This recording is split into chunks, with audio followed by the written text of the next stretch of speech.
Le congrès de la métropole orthodoxe roumaine d'Europe occidentale et méridionale s'est tenu à l'ambassade de Roumanie à Paris du 10 au 12 mai 2018. Plus de 700 participants ont assisté aux conférences plénières et pris part aux divers ateliers. La première journée commença par un office à la mémoire de tous les défunts de la métropole roumaine que présida le métropolite Monseigneur Joseph. Le diacre dit « Béni Maître ». Le métropolite prononce la bénédiction initiale suivie de l'hymne pascal. Le Christ est ressuscité des morts. Par la mort, il a vaincu la mort. Et à ceux qui sont dans les tombeaux, il a donné la vie. Ce chant est repris en plusieurs langues.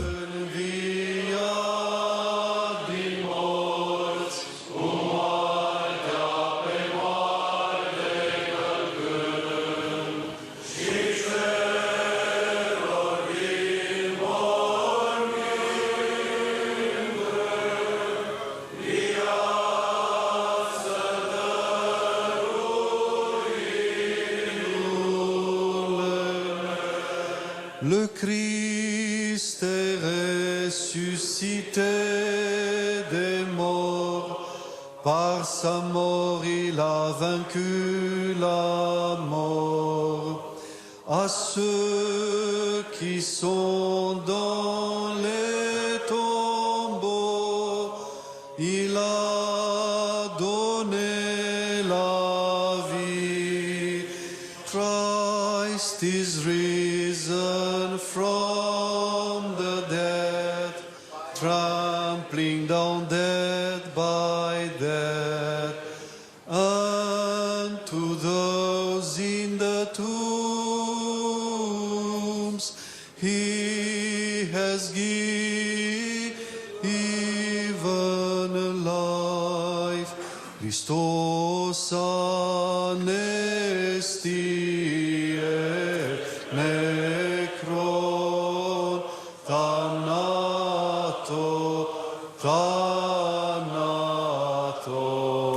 patisas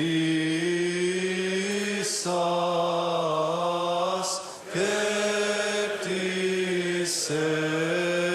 etis mimasi zoi harisamenos.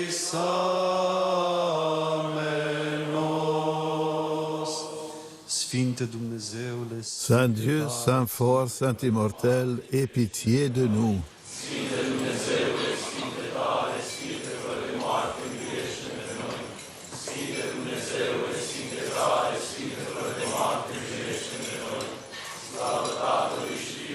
Gloire au Père et au Fils et au Saint-Esprit, maintenant et toujours et dans les siècles des siècles. Amin.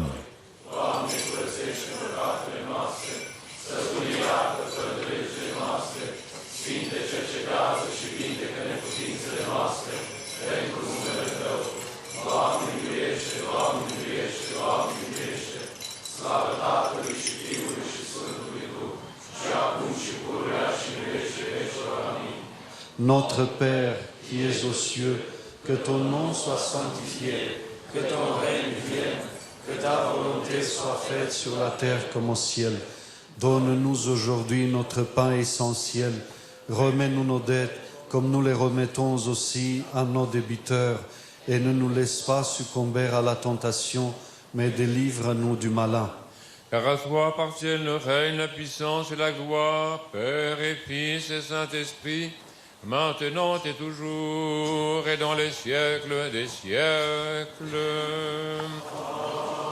Le métropolite Joseph ouvrit les travaux du congrès par un chaleureux discours de bienvenue aux congressistes. Vos éminences, excellences, chers révérends pères, frères et sœurs, nous sommes aujourd'hui réunis pour le congrès de la métropole orthodoxe roumaine d'Europe occidentale et méridionale qui comprend les 3 diocèses, l'archevêché de l'Europe occidentale qui a le siège ici à Paris, l'évêché orthodoxe roumain d'Italie, le siège à Rome, et l'évêché orthodoxe roumain d'Espagne et de Portugal qui a le siège à Madrid. Cette année, nous fêtons, nous commémorons les 165 ans depuis le commencement de on peut dire, de la vie paroissiale orthodoxe ici à Paris. Ce n'est pas les années qui sont importantes pour nous, mais surtout le travail pastoral qui a été fait ces dernières années, surtout ces dernières 10 années. Il ne faut pas oublier aujourd'hui les paroles du Seigneur quand nous pensons à notre travail, à notre mission d'évêques, de prêtres, de diacres et de fidèles, de chrétiens fidèles de l'Église. Les paroles du Seigneur qui disent « Ce n'est pas vous qui m'avez choisi, mais c'est moi qui vous ai choisi et je vous ai envoyé dans le monde pour porter des fruits surtout. » Merci à tous. Christos enviat. Monseigneur Emmanuel, président de l'Assemblée des évêques orthodoxes de France, s'adressa à son tour aux congressistes. Éminence, Excellence, chers frères, Monsieur l'ambassadeur, Madame le ministre, Monsieur l'ambassadeur, chers frères et sœurs, chers amis, le Christ est ressuscité. Christos enviat.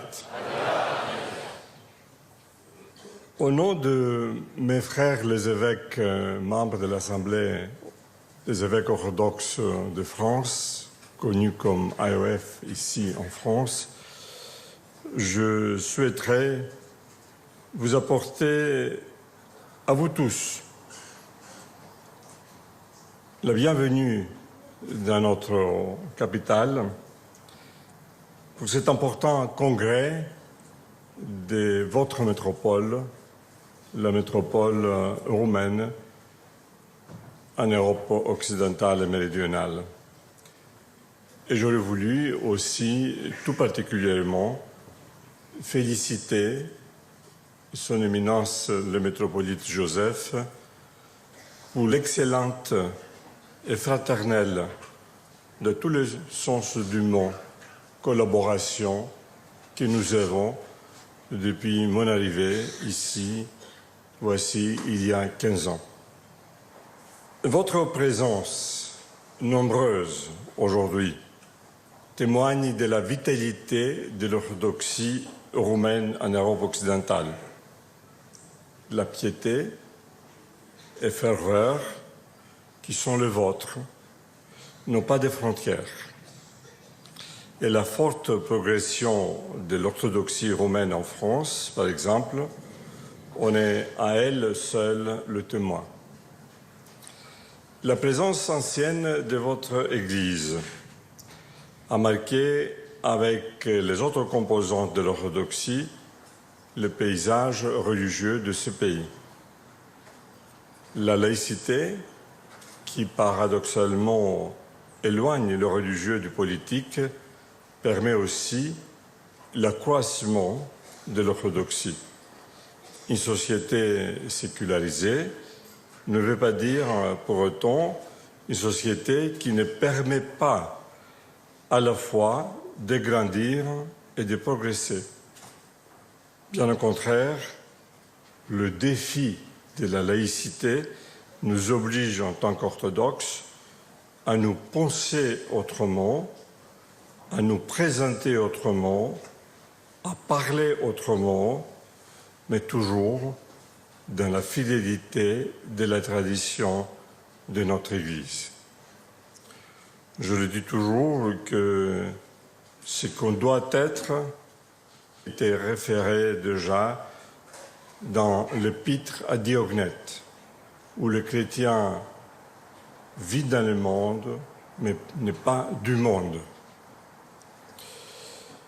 Je crois davantage qu'il est important d'insister sur le respect et l'esprit de la collaboration qu'animent aujourd'hui les différentes composantes de l'orthodoxie en France.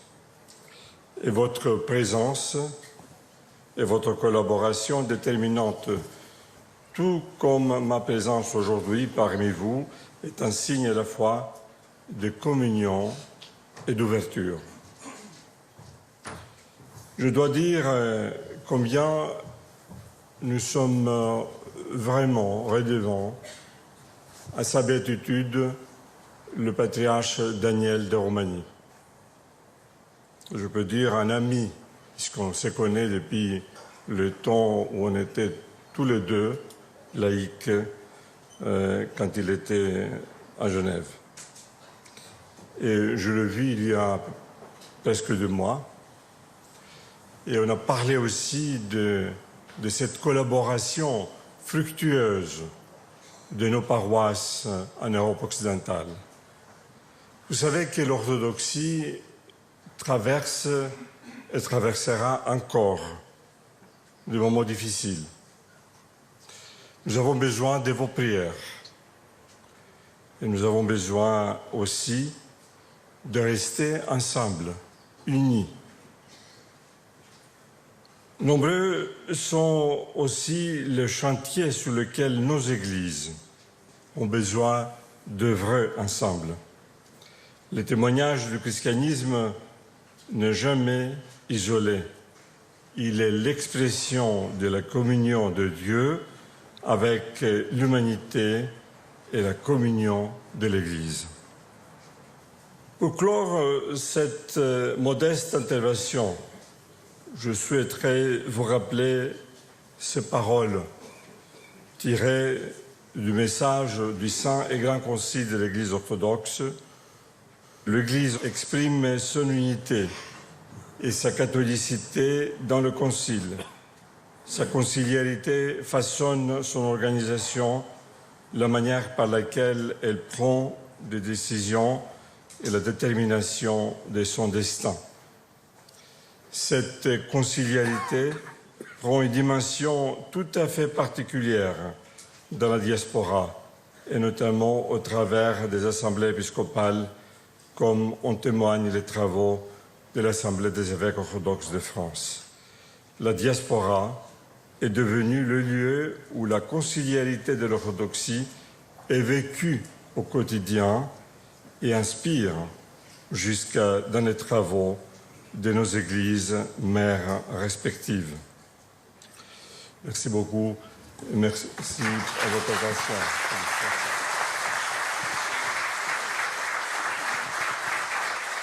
Monseigneur Silouan, nous nous sommes vus la dernière fois au grand concile pan-orthodoxe en Crète, auquel vous avez participé. Et puis évidemment, il y a toutes ces années de vos études à Saint-Serge.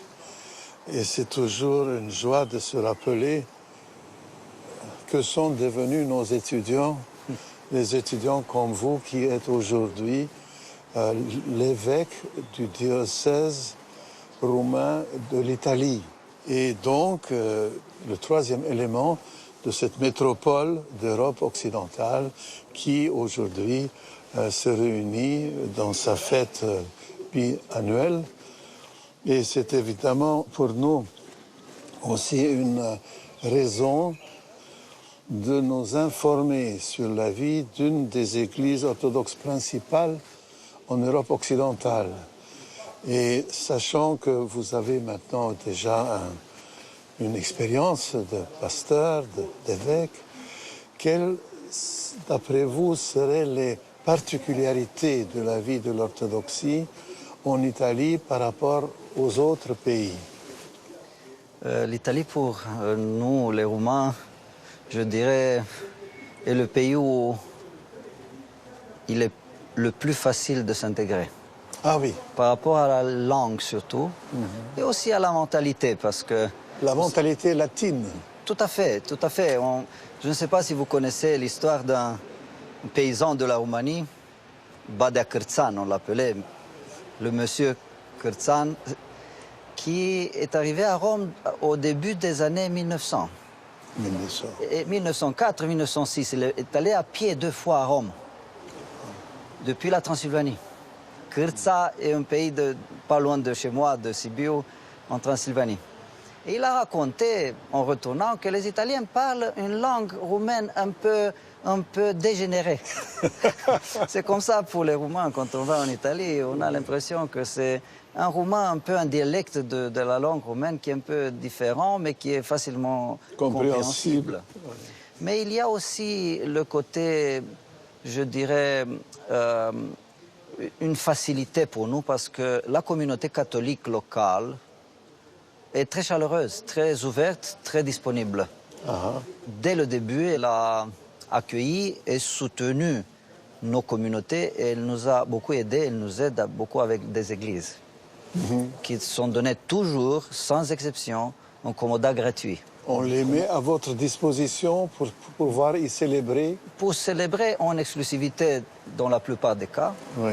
Pour 20 ans, 25 ans, ou pour 30, ou pour 40, ou pour 99 ans. Donc, cette opportunité, je dirais, a joué un rôle important dans le développement de ce que c'était la communauté roumaine il y a 20 ans, parce qu'on fête les 20 années depuis la restructuration de notre archevêché, donc 17 ans depuis le commencement de notre métropole. Il y a 20 ans, il y avait 30 paroisses. Il y avait 30 paroisses dans toute la métropole. Il y avait 8 paroisses en Italie. 8 paroisses. Et aujourd'hui? Aujourd'hui, avec l'aide de Dieu et avec le travail des prêtres et de leurs femmes qui sont beaucoup impliqués dans la vie de la catéchèse, l'éducation des enfants, on a 262 paroisses et chapelles qui sont desservies par 263 prêtres. 260? 63 prêtres, oui. Magnifique. Et puis il y a une quinzaine de diacres. Et on a 130 filiales paroissiales où on célèbre en semaine le soir. On ne peut pas célébrer le dimanche l'Eucharistie parce que c'est des petites communautés. Les gens viennent à la paroisse le dimanche. Mais on se déplace dans les petits villages où il y a une centaine de Roumains. Parce qu'il y a beaucoup de villes où le nombre de Roumains dépasse 1000 personnes. Et donc, on a 130 communautés, petites communautés où on fait une catéchèse jeudi soir ou samedi soir ou vendredi soir. Un acatiste, on fait une catéchèse, on célèbre des vêpres et on porte la communion, par exemple, aux malades ou aux enfants qui ne peuvent pas être portés le dimanche à l'église. Et on entretient un peu un lien avec l'église. Oui. Maintenant, est-ce qu'il y a des choses que vous voudrez un peu améliorer? Malgré le nombre qui peut sembler impressionnant pour un évêché de diaspora, l'impact pastoral sur la communauté romaine en Italie qui dépasse 1 500 000. 1 million? 1 500 000. Oh là là! Il faut continuer à développer une pastorale de proximité, une pastorale qui n'est pas un critère comme le critère actuel qui est quelque part douloureux pour moi, de envoyer un prêtre là où il y a au moins 1000 personnes. On a encore des villes où on a plus de 1000 personnes, 1000 Roumains présents dans la localité. Et il n'y a pas encore de prêtre? Pas encore un prêtre. Ah oui. Mais on a commencé aussi des paroisses là où il y a un peu plus de 500. Mais en dessous de 500, où il y a 300, 200, ils sont comme punis. Parce que, oui, on a les filiales. Oui. Donc, il y a ce travail. Et puis, il y a le travail de la catéchèse, de l'éducation des enfants, qui est loin d'être suffisant. Parce que dans l'école italienne, dans l'année scolaire 2017-2018, il y a au moins 160 000 enfants d'origine roumaine. Au moins un de leurs parents est roumain. Est-ce que c'est des écoles confessionnelles en Italie ou c'est les deux? Il y en a aussi. Il y a des écoles confessionnelles, mais la plupart des enfants vont dans l'école publique. Publique, oui. Qui, elle, est neutre. Elle a des cours de religion tenus par des catéchètes de l'Église catholique qui a quand un même. concordat avec l'État Ah voilà, italien. c'est le concordat. Oui. Nous sommes en train de demander, on est à la fin pratiquement de la pratique de reconnaissance, de la reconnaissance de la part de l'État italien comme culte en Italie, en ayant déjà obtenu en 2011 la reconnaissance du point de vue juridique en Italie par le décret du président de la République italienne. Et après cette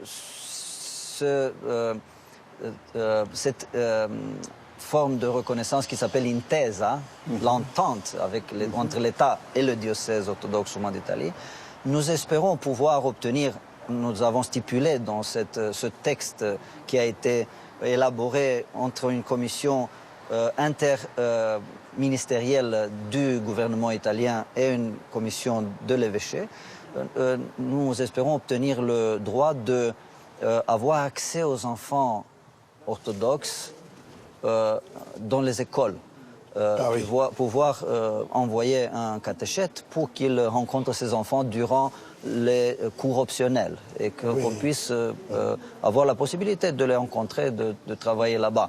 On a des écoles dominicales, des écoles de dimanche pour les enfants.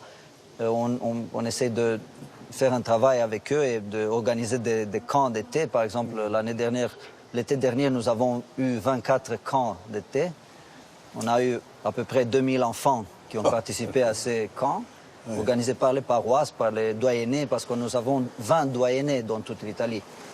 Parce que les distances sont trop grandes. Et comme ça, on s'est calqué sur les régions d'Italie. Oui. Et nous espérons avoir plus de camps, chaque année de plus. Mais tous ces enfants, ils doivent être assistés. Et puis il y a malheureusement beaucoup de malades qui arrivent de la Roumanie, beaucoup d'enfants malades de cancer ou de leucémie, qui arrivent dans les hôpitaux italiens sans pouvoir parler l'italien, ni eux, ni leurs parents.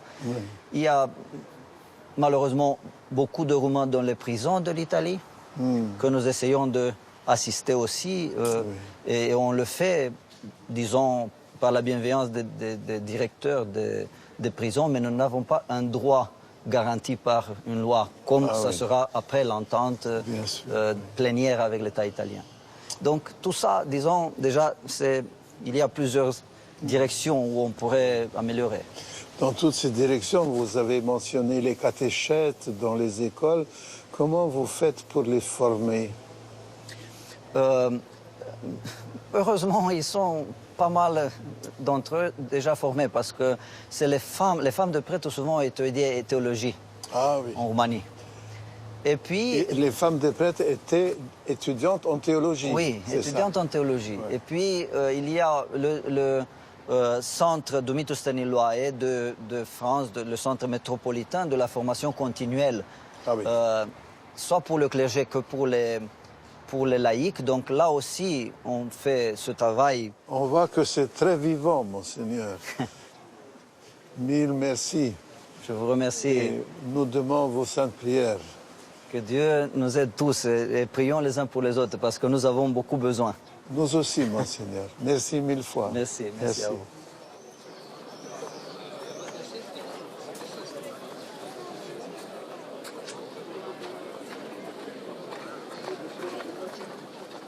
Père Jean Boboc, on sait que vous êtes le président du Centre orthodoxe d'études et de recherche Dumitru Stăniloae auprès de la cathédrale roumaine de Paris, mais vous êtes aussi quelqu'un que nous avons pris l'habitude d'appeler la conscience bioéthique de l'Église orthodoxe.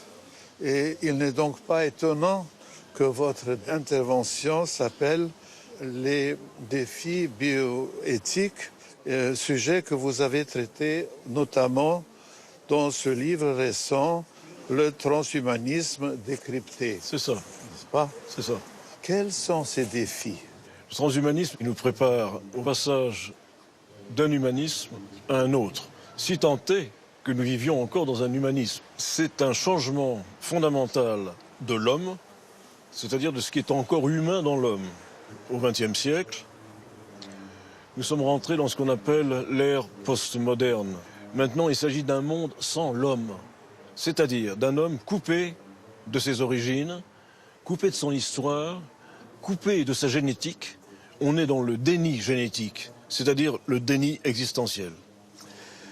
Alors il fallait écrire ce livre pour dénoncer, mais aussi expliquer d'où venait cette idéologie. Nous sommes en ce moment en France, pour prendre cet exemple, dans un moment des états généraux de la bioéthique en vue de préparer les futures lois de la bioéthique que le président Macron devra promulguer en janvier de l'année prochaine. Aujourd'hui, nous parlons de l'édition du génome, c'est-à-dire la capacité que nous avons à éditer le génome de chacun. Ce qui ouvre la voie à une médecine nouvelle qui passe de la médecine de thérapie, celle des soins, à une médecine prédictive. Ce qui inclut naturellement toutes les exagérations qui peuvent se passer, toutes les dérives qui peuvent se passer sous le chapitre de l'eugénisme.